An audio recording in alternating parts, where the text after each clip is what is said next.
নীলাঞ্জনার সকল অপকর্মের প্রমাণ ফাঁস হয়ে যাওয়া মাত্রই কোর্টে দাঁড়িয়ে অঝরে কাঁদল নীলাঞ্জনা। হ্যাঁ বন্ধুরা, ভিডিওতে লাইক দিয়ে দেখতে থাকুন। কোর্টে দাঁড়িয়ে যখন সৌর্যদের পক্ষের আইনজীবী একের পর এক নীলাঞ্জনার বিরুদ্ধে প্রমাণ দাখিল করতে থাকে, ঠিক সেই মুহূর্তেই নীলাঞ্জনার বিরুদ্ধে সৌর্যদের পক্ষের আইনজীবী বলতে থাকে যে, মিলর্ড, আমি এতটুকু আপনাকে দাবি করে বলতে পারি যে নীলাঞ্জনা দেবী যে কিনা এরকম একটা ভালো মানুষের মুখোশ পরে 24/7 টিয়ার সাথে ঘোরাফেরা করেছে, সে আসলে একটা মাত্র উদ্দেশ্য নিয়ে টিয়ার সাথে ঘোরাফেরা করেছে, আর সেটা হলো গিয়ে যে কোনো মূল্যে টিয়ার বিশ্বাসটাকে অর্জন করে টিয়াকে কি করে সানির হাতে তুলে দিয়ে মোটা অঙ্কের টাকা আত্মসাৎ করে নেবার, সেটাই ছিল ওর প্রধান উদ্দেশ্য। কারণ আমি আপনাকে অবগত করার জন্য জানিয়ে রাখতে পারি যে প্রথমে যখন কিনা নীলাঞ্জনা দেবী ও বাড়িতে বউ হয়ে গিয়েছিল, তখন কিন্তু কোনো মতেই টিয়া ওকে সহ্য করতে পারতো না। আর তার থেকে বড় কথা যে টিয়ার সাথে কিন্তু ওনার এতটা সুমধুর ভালো সম্পর্কও ছিল না, কিন্তু হঠাৎ করেই বিগত কয়েকদিনের মধ্যে নীলু ইচ্ছাকৃতভাবে গায়ে পড়ে টিয়ার সাথে এমন একটা বন্ডিং তৈরি করেছে, যার ফলে কিনা টিয়া এক পর্যায়ে বাধ্য হয়েছে নীলাঞ্জনার উপরে বিশ্বাস করার জন্য। আর সেই বিশ্বাসটাকেই কাজে লাগিয়ে নীলাঞ্জনা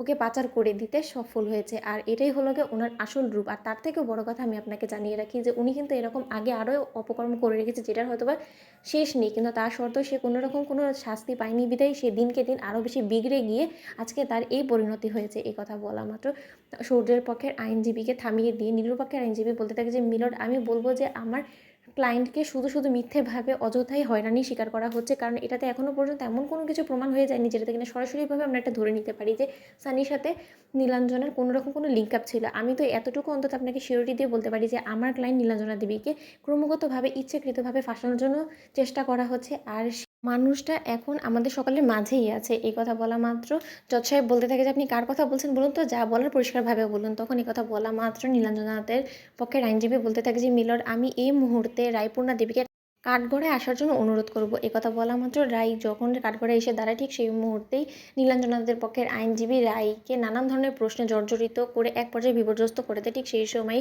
রায়ের এই বিপর্যস্ত অবস্থা দেখতে না পেয়ে অনির্বাণ চিৎকার করে বলতে থাকে যে, মিলর্ড, শুধু শুধু আমার স্ত্রীকে যদি এরকম করে হেনস্থা করা শুরু করে দেয়, তাহলে কিন্তু আমি এবার নীলাঞ্জনার বিরুদ্ধে কেস ফাইল করতে বাধ্য হব। তখন এই কথা বলা মাত্র রায় বলতে থাকে যে, অনির্বাণ, প্লিজ আমাকে যেটা জিজ্ঞেস করছে সেটার উত্তর আমাকে দিতে দাও, আমার লড়াইটা আমার মতো করে লড়তে দাও।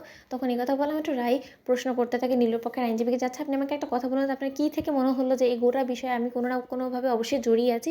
তখন নীলুর পক্ষের আইনজীবী বলতে থাকে যে, দেখুন, সেই প্রথম থেকে নিয়ে শুরু করে এখনও পর্যন্ত আপনাকে কোথাও দেখা পাওয়া যায়নি, কিন্তু তার শর্ত যেদিন কিনা টিয়ার কিডন্যাপিং হয়েছিল সেদিন কিন্তু সর্বপ্রথম টিয়াকে যখন গাড়িতে করে নিয়ে যাওয়া হচ্ছে, তখন কিন্তু আপনার চোখেই সেটা পড়ে। আপনি আমাকে একটা কথা বলুন তো, যেখানে কিনা এই গোটা কলকাতা শহরের মধ্যে এতগুলো মানুষ আছে, সেখানে অন্য কারো চোখে পড়তে হলো না সেই জিনিসটা, শুধুমাত্র আপনার চোখেই কেন পড়লো বলুন তো? সব জায়গায় আপনি কেন মহান্তার দেবী সাজার জন্য চলে যান বলুন তো? তো বন্ধুর ভিডিওটি ভালো লাগলে লাইক, শেয়ার, সাবস্ক্রাইব করতে ভুলো না।